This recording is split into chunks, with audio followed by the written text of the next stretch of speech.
Fala, rapaziada, beleza? Nossa aula de hoje aí é sobre ciclo básico de refrigeração, certo? Então, a gente vai falar um pouquinho aí sobre o ciclo, tá? Para vocês poderem aí entender um pouco mais do ciclo, tá? E a gente poder tirar algumas dúvidas aqui sobre o funcionamento do ciclo e da questão de componentes, beleza? Então, a gente vai falar sobre o ciclo básico, o funcionamento dos componentes e o funcionamento do ciclo em si, tá? Aliás, a função dos componentes e o funcionamento do ciclo. E vamos fazer uma revisão aí para tudo ficar bem assimilado e vocês não terem mais dificuldade nenhuma em campo quando o assunto for ciclo básico de refrigeração. Certo? Então, para a gente poder iniciar, precisa lembrar aí que a gente trabalha com condicionador de ar, que a gente comumente chama aí de ar-condicionado, certo? E a função do equipamento condicionador de ar é resfriar, aquecer, desumidificar, circular, renovar, filtrar esse ar, certo? E a aplicação que a gente também já viu, residencial, tá? Ela é comercial leve, onde a gente fala aí de loja de conveniência, pequenos escritórios, comercial, onde a gente fala de supermercados, hipermercados, e industrial. Beleza? Isso aí vocês já estão acostumados e está tranquilo, certo? E aí, quando a gente fala do ciclo básico, ele é um ciclo de vapor, ciclo de compressão a vapor, hermético, que através de um fluido refrigerante e demais componentes, adiciona ou absorve calor no ambiente interno, proporcionando conforto térmico. E quando a gente fala do ciclo básico de refrigeração para condicionadores de ar, a gente vai estar falando aí de ciclos de expansão direta, beleza? Se você não assistiu a aula sobre ciclo de expansão, tá? E sobre sistemas de expansão, faz favor de olhar aqui, que ela vai estar disponível aí no nosso canal, beleza? Então, quando a gente fala aí de ciclo de refrigeração, tá? A gente vai ter aí o compressor, o condensador, o dispositivo de expansão, certo? Aqui na foto está um capilar, mas pode ser qualquer um dispositivo de expansão. A gente vai ter um evaporador, a gente vai ter a tubulação de cobre, a gente vai ter o fluido refrigerante. Sim, fluido refrigerante também é um componente do ciclo. Tá?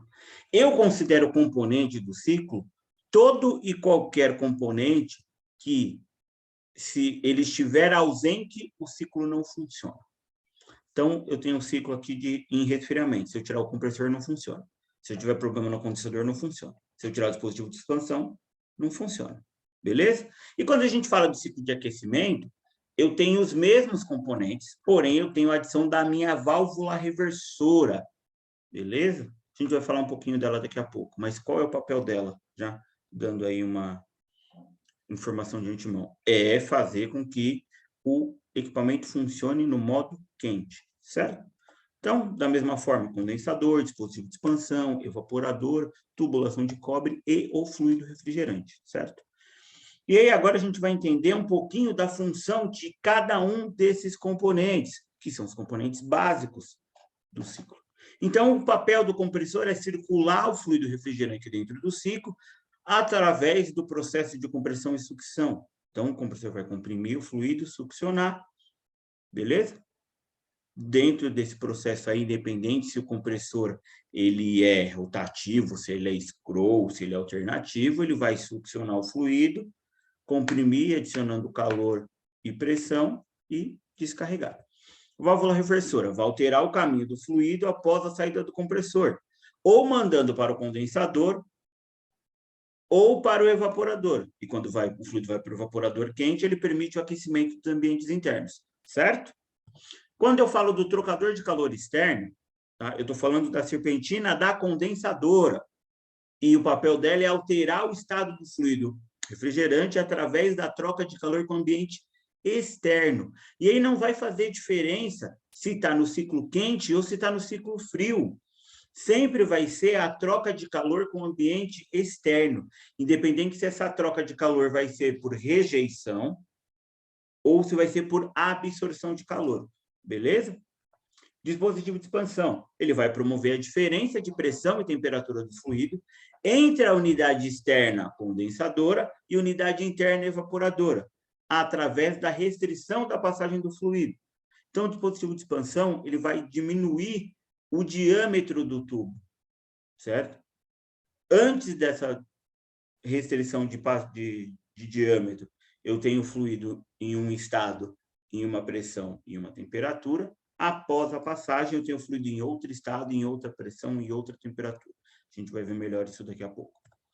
E o trocador de calor interno, que vai alterar o estado do fluido refrigerante através da troca de calor com o ambiente interno. Da mesma forma, independente se essa troca é por absorção ou por rejeição. Beleza? E a tubulação de cobre, que é o que vai unir todos os componentes mecânicos, porque se eu não tenho a tubulação de cobre, eu não tenho o meu ciclo de compressão de vapor fechado, ou seja, hermético. Tá? Então, preciso da tubulação de cobre para que tudo fique unido. Por isso que é de extrema importância o tipo de material que você utiliza na sua instalação, porque se você utiliza um cobre de baixa qualidade, você pode ter problema. E o fluido refrigerante, que o papel dele é transportar o calor dentro do ciclo de refrigeração, além de resfriar o compressor, beleza? E aqui nós temos o nosso ciclo básico de refrigeração: compressor, condensador e hélice, dispositivo de expansão e evaporador e turbina. E aonde o nosso ciclo começa? O nosso ciclo começa aqui, ó, no compressor. Ele vai succionar o fluido, adicionar calor e descarregar em forma de vapor em alta pressão e alta temperatura, como a gente está vendo aqui, ó, vapor, alta pressão e alta temperatura. Por isso que o ciclo está colorido. Tá? Esse fluido, em formato de vapor, vai entrar na minha serpentina da condensadora. E aí eu vou ter uma mistura líquido mais vapor em alta pressão e alta temperatura, porque aqui eu tenho vapor, certo? Aqui eu tenho uma mudança de estado, ó, vocês estão vendo que está mudando a cor. E aqui eu tenho fluido líquido, mas ele ainda é um líquido quente, certo? A partir do momento que ele sai da minha serpentina e vai para a tubulação, ele é um líquido em média pressão e em média temperatura, certo? Porque ele já perdeu bastante calor aqui por conta da hélice, que ficou rejeitando o calor e fazendo esse fluido, que era vapor aqui, se tornar líquido. Só que aqui, no final da minha serpentina, ele já perdeu essa alta pressão e alta temperatura. Então, ele vem aqui numa média pressão e numa média temperatura e entra no nosso dispositivo de expansão. Lembra que eu falei da restrição? Aqui, ó, eu tenho um processo de restrição. E tudo que tiver depois do meu dispositivo de expansão tem que ser líquido em baixa pressão e em baixa temperatura. Então, se aqui eu tenho um líquido em média pressão em torno de 30 a 40 graus aproximadamente, vai depender muito do fluido refrigerante que o sistema utiliza, depois eu vou ter uma temperatura em torno de 5 graus. Beleza? Em torno de 5 graus aproximadamente. E esse fluido líquido em baixa pressão e baixa temperatura vai entrar onde? Na minha serpentina de evaporadora. E eu ainda tenho aí, ó, o processo de absorção de calor, certo? E eu vou transformar esse líquido em vapor, mas ainda vai ser baixa pressão e baixa temperatura. Eu só preciso que o fluido absorva o calor, se transforme em vapor, certo? E aí ele vai estar em baixa pressão e baixa temperatura, porque ele está dentro do processo. Só que quando ele sai aqui, ó, ele já adquiriu e já absorveu o máximo que ele podia de calor. E aí ele já é um vapor em baixa pressão, em baixa temperatura, para poder retornar para o nosso compressor. Por quê? Porque compressor de ar-condicionado não comprime líquido. O compressor de um equipamento condicionador de ar não comprime líquido. Porque se ele comprime líquido, ele tem o famoso cálcio hidráulico, Se ele está comprimindo líquido, eu não vou ter aqui vapor em quantidade suficiente para que o ciclo absorva e rejeite calor suficiente. Consequentemente, eu vou ter problemas aqui no ambiente interno. Beleza? Então, esse ciclo precisa funcionar corretamente. Essas fases do fluido refrigerante precisam funcionar corretamente. E onde a gente enxerga essas fases do fluido? Quando a gente vai para o gráfico de pressão e temperatura, de pressão e entalpia do fluido, tá? Quando a gente vai em cima da carta psicométrica do fluido. Beleza? Então, tem uma série de questões que a gente pode utilizar. Certo? E isso aqui, a gente representou aqui um esquema de um ciclo básico de refrigeração do equipamento de janela. Por quê? Está tudo aqui unido dentro do mesmo ambiente. Está tudo aqui dentro do mesmo equipamento, certo? E quando a gente fala de um ciclo de resfriamento, tá? Um ciclo de refrigeração em resfriamento, e aí eu coloquei aqui a minha válvula de expansão. Não, a minha válvula reversora, o dispositivo de expansão está aqui. Só para ver se vocês estão prestando atenção direito. Tá? Então, aqui, ó, o ciclo começa onde? No compressor, da mesma forma. Opa, apertei a setinha errada. O fluido vai para minha válvula reversora, que vai mandar para o condensador passar na serpentina. Beleza? Teve a mudança de estado aqui, ó, entrou no dispositivo de expansão.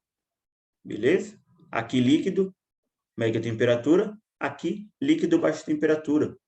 Serpentina da unidade interna absorveu calor, vapor em baixa temperatura. Volta para mim a válvula reversora, porque ela conecta ao meu compressor. Beleza? Eu podia ter desenhado o ciclo sem a válvula reversora, mas quando eu fosse falar da parte de aquecimento, eu ia precisar colocar a válvula reversora. Então, eu já desenhei o ciclo pensando em um equipamento quente-frio. Como que ele vai funcionar em resfriamento, que a gente acabou de ver. E quando eu tenho o acionamento da minha válvula reversora, que a gente pede para ele funcionar no quente, o que vai acontecer? O fluido vai sair do compressor, vai entrar na válvula. Só que ao invés de o fluido ir para a minha serpentina da evaporadora, ele vai para a minha serpentina da condensadora. E aí o meu dispositivo de expansão vai fazer dois processos. Um de restrição, para manter o máximo tempo suficiente esse fluido quente dentro da minha evaporadora, para ele aquecer bem o ambiente, e também de restrição para abaixar a pressão e a temperatura. Beleza? Porque esse fluido vai rejeitar calor aqui, vai aquecer o ambiente, certo? Na hora que ele chegar aqui, ele vai estar em formato de vapor em média pressão. Baixa não, vai ser uma média pressão. E aí o dispositivo de expansão vai abaixar mais essa pressão, fazer com que ele chegue aqui no formato líquido, em média pressão. Para quando ele absorver o calor aqui na minha serpentina da condensadora, ele possa estar no formato vapor o suficiente para retornar para a minha válvula reversora e para o nosso compressor. Beleza? Então, em ambas as fases, ou melhor, em ambos os ciclos, tanto em resfriamento quanto em aquecimento, o compressor só vai comprimir vapor. A minha válvula reversora, ela vai receber fluido em formato de vapor em alta temperatura e vai receber na volta fluido em formato de vapor em baixa temperatura. Beleza? Então, para a gente revisar aqui, a gente viu o ciclo básico de refrigeração, entendeu a função dos componentes do ciclo, beleza? De cada um deles, do que faz o compressor, o que faz a válvula reversora, o que faz o fluido, o que faz as serpentinas. Viu o funcionamento do ciclo, tanto em resfriamento quanto em aquecimento. Beleza, rapaziada? Então, lembrando aí que em breve a gente vai estar disponibilizando mais aulas técnicas como essa, para que vocês tenham cada vez mais conhecimento básico do funcionamento dos equipamentos condicionadores de ar. Tá? Eu agradeço aí imensamente a atenção de vocês Tá? Meu muito obrigado a todos e, como de costume, eu vejo vocês em breve.